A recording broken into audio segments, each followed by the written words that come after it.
So anyone that's spent a significant amount of time around me in the last few months has known that I am on my mission to decenter men. Now, I was introduced to this concept a few months ago, and since then I have found myself so confident in myself and who I am and what I do. And it took a while to get it in my brain, but I really think it's important to share that with people. Now, before I get crazy into it, I want to explain the idea of decentering men and what I mean by it. So, the idea of decentering men is men, as in the patriarchy, and removing the patriarchy from your life and your decisions as a way of fighting the patriarchy and how incredibly inherently sexist we are as a society. When I say men, I mean men as a concept. If you feel attacked or threatened, not my problem, but I just think that it's important for me to say this is not me being like, I'm kicking every single man out of my life and I hate all men. No, it's not that at all. It's me acknowledging that the patriarchy plays a role in my choices and wanting to change that.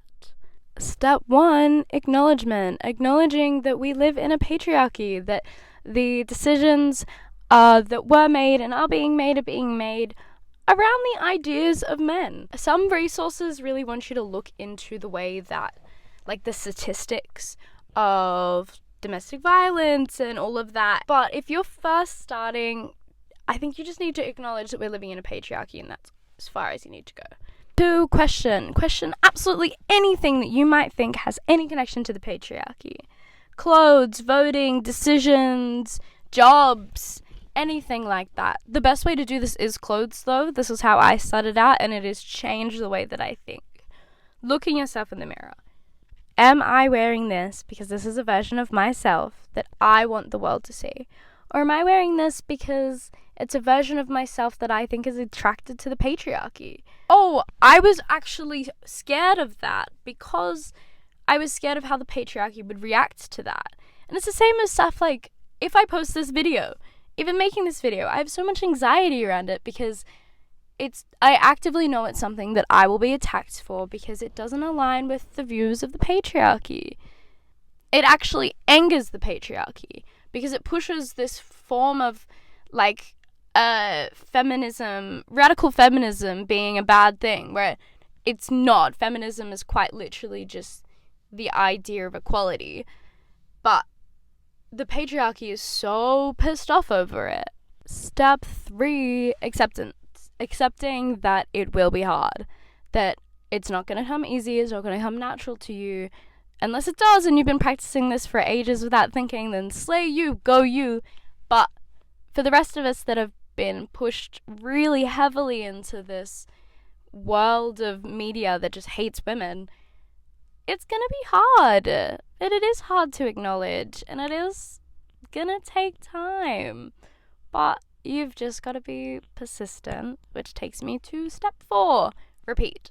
Keep going. Keep doing it. Keep questioning things that you don't even really think interact, because realistically, they probably do. I mean, the patriarchy is so deeply rooted into everything we do that we actually can't escape it. There's no video I could make, no person who get voted in that could completely change how deep-rooted the patriarchy is in society. There's just nothing we can do about it. We are all victims of the patriarchy, even men. So, yeah, be kind on yourself. Once you start working on yourself in these ways, it really helps you just understand everything, how it is, and understand yourself. I mean, the amount of people that I've spoken to that have practiced stuff like this, without even realizing too, are just so freer as people and as human beings. Hopefully I do find the courage to edit and post this, because this is something that has changed my life. Quite literally, like, changed how I view myself and who I am and how confident I am. And people can see that. And I love that so, so much. I really hope that this helps people. And if you are cranky and angry at me, I don't care. I don't care. mean, it's ridiculous that I even have to be scared of posting stuff like this because people will be mean to me, you know? But it's worth it. So, thanks. Keep slaying.